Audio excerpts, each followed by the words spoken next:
Hello दोस्तों, आप किसी भी बैंक में अपना सेविंग्स अकाउंट ओपन करवाने के लिए जाते हो या फिर आपने ऑलरेडी किसी भी बैंक में अपना सेविंग्स अकाउंट ओपन करवा लिया है, तो आप लोगों के मन में कभी ना कभी एक सवाल जरूर आया होगा कि अगर मैं अपने बैंक अकाउंट से कोई भी लेन देन नहीं करता हूं या फिर किसी को फंड ट्रांसफ़र नहीं करता हूं या कोई भी एक्टिविटी मैं अपने खाते में नहीं करता हूं, तो आखिर मेरा खाते का क्या होता है? क्या वो चालू रहता है या फिर बंद होता है? इसके अलावा अगर मेरे बैंक अकाउंट में पैसा रहता है तो उस पैसे का क्या होता है?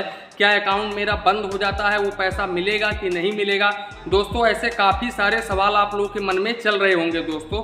तो आप लोगों को बिल्कुल भी परेशान होने की ज़रूरत नहीं है, क्योंकि इस वीडियो में हम बेसिकली यही डिस्कस करेंगे कि अगर आप अपने बैंक अकाउंट में कोई भी एक्टिविटी नहीं करते हैं या फिर किसी को फंड ट्रांसफ़र नहीं करते हैं, कोई भी एक्टिविटी नहीं करते हैं, तो आप लोगों के अकाउंट का होता क्या है, और अगर आपके अकाउंट में बैलेंस होता है तो उसका क्या होता है। तो सब कुछ इस वीडियो में हम एक एक पॉइंट को डिस्कस करेंगे। वीडियो को बिल्कुल भी स्किप मत करिएगा दोस्तों, क्योंकि ये पूरा वीडियो मैंने बहुत ही स्टडी करके बनाया है। तो चलिए इसी के साथ में वीडियो शुरू करते हैं। दोस्तों, सबसे पहले हम बात करते हैं कि अगर आप अपने बैंक खाते में कोई भी लेन देन या फिर कोई भी एक्टिविटी नहीं करते हैं तो आखिर उस खाते का क्या होता है। तो दोस्तों, यहाँ पर मैं आप लोगों को बता दूं कि अगर आप अपने खाते से कोई भी फंड ट्रांसफ़र नहीं करते हैं या फिर कोई भी एक्टिविटी नहीं करते हैं तो उस केस में होता क्या है। अब देखो दोस्तों, यहाँ पर बैंक क्या करता है, बैंक के काफ़ी सारे चार्जेस होते हैं, जैसे कि एसएमएस चार्ज हुए और एनुअल मेंटेनेंस चार्ज हुए या फिर एवरेज मंथली बैलेंस चार्ज हुए या फिर डेबिट कार्ड चार्ज हुए। तो आप भले ही कोई भी एक्टिविटी आप अपने खाते में ना करें, लेकिन आपके खाते में तो एक्टिविटी हो रही है ना। जैसे कि एसएमएस चार्जेस 3 महीने में करता है 15 रुपये किसी बैंक में, किसी बैंक में 18 रुपये या फिर किसी बैंक में 5 रुपये मंथली कटता है। तो इस हिसाब से एसएमएस चार्ज करता है, तो एसएमएस चार्ज करता है तो वो भी एक तरह का एक्टिविटी ही हुआ।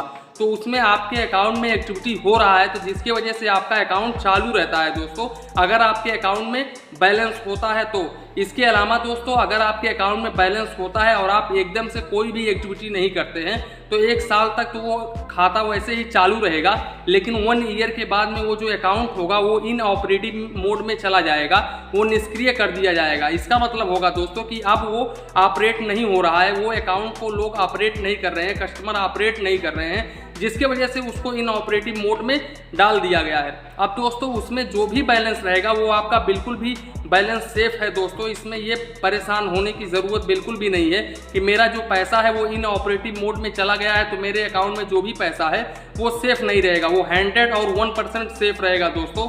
और यहाँ पर मैं आप लोगों को बता दूं कि अगर आपका अकाउंट इन ऑपरेटिव मोड में चला जाता है तो आप लोगों को करना क्या है, आप लोगों को सीधा सीधा जाना है अपने बैंक के ब्रांच में दोस्तों, और वहाँ पर एक फॉर्म आता है, उस फॉर्म को फिलअप करना है और साथ में अपना आधार कार्ड और अपना पैन कार्ड लगा करके सबमिट कर देना है। उसके बाद में वो वापस ऑपरेटिव मोड में आ जाएगा, उसके बाद में आप उसको ऑपरेट कर सकते हैं दोस्तों। इसके अलावा अगर आपके खाते में बैलेंस नहीं होता है, मान लो आपके खाते में बिल्कुल भी बैलेंस नहीं है, तो उस केस में क्या होता है, मात्र 6 महीने में ही अकाउंट ऑपरेटिव मोड में इन ऑपरेटिव मोड में चला जाता है दोस्तों, यानी कि उसको निष्क्रिय कर दिया जाता है, यानी कि आप कस्टमर इसको यूज़ नहीं कर रहे हैं। बैंक के कहने का मतलब होता है कि इस खाते को कस्टमर यूज़ नहीं कर रहे हैं, जिसकी वजह से उसको इन ऑपरेटिव मोड में डाल दिया गया है। अब दोस्तों, इस केस में सेम वही आप लोग को दोहराना पड़ता है, जाना पड़ेगा अपने बैंक के ब्रांच में और वहाँ पर आपको अपना डॉक्यूमेंट सबमिट करना होगा। उसके बाद में उनको बताना होगा कि इस वजह से मैं अपने अकाउंट में इन ऑपरेटिव मोड में था, तो वो दोस्तों वापस आपका जो अकाउंट है वो ऑन कर देंगे। तो दोस्तों, यही था। और तीसरी बड़ी बात दोस्तों, आप लोगों के मन में एक सवाल जरूर आया होगा कि आखिर हमारे जो बैंक में मेरा जो पैसा रहता है वो किस हद तक सेफ रहता है दोस्तों। ये बहुत ही इंटरेस्टिंग सवाल है, ये काफ़ी सारे लोग कमेंट भी करते हैं इस पर। तो यहाँ पर मैं आप लोगों को बता दूं, DICGC जो कि RBI की सब्सिडी बॉडी है, ये लगभग हर बैंक के हर कस्टमर को 5 लाख रुपए तक का इंश्योरेंस प्रोवाइड करती है दोस्तों। यहाँ पर किसी भी बैंक में आपका अकाउंट होता है और वो बैंक कभी भी डूब जाता है तो उस केस में आप लोगों को 5 लाख रुपए तक 100 और 1% मैं गारंटी देता हूँ कि आप लोगों का मिल जाएगा। तो दोस्तों, अगर आपको ऐसा लगता है कि मेरा पैसा डूब जाएगा इस खाते में, तो आप किसी बड़े बैंक में खुलवाएं, जैसे कि स्टेट बैंक ऑफ इंडिया हुआ, ICICI बैंक हुआ या फिर एक्सिस बैंक हुआ, HDFC बैंक हुआ। लेकिन स्टेट बैंक में सबसे ज़्यादा पैसा जो है वो सुरक्षित रहता है दोस्तों, क्योंकि state bank of India government का बैंक है दोस्तों, और ये आरबीआई से कनेक्टेड होता है, स्टेट बैंक ऑफ इंडिया। एक तरह से इसको हम कह सकते हैं कि ये आरबीआई का ही बैंक है, स्टेट बैंक ऑफ इंडिया। अब दोस्तों यहाँ पर जो स्टेट बैंक ऑफ इंडिया है, इस पर भी आप लोगों को DICGC के तहत 5 लाख रुपए तक अमाउंट मिल सकता है। अगर आपको डर लग रहा है कि मेरे खाते में पैसा जो है वो सेफ नहीं है, तो आप 5 लाख रुपए तक ही रख सकते हैं आप अपने अकाउंट में।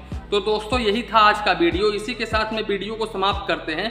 वीडियो पसंद आया हो तो प्लीज़ वीडियो को एक लाइक करिए और अपने चैनल फाइनेंस बैंकिंग को सब्सक्राइब करिए। मन में कुछ डाउट हो, कन्फ्यूजन हो तो प्लीज़ कमेंट करिए। धन्यवाद, मिलते हैं नेक्स्ट वीडियो में।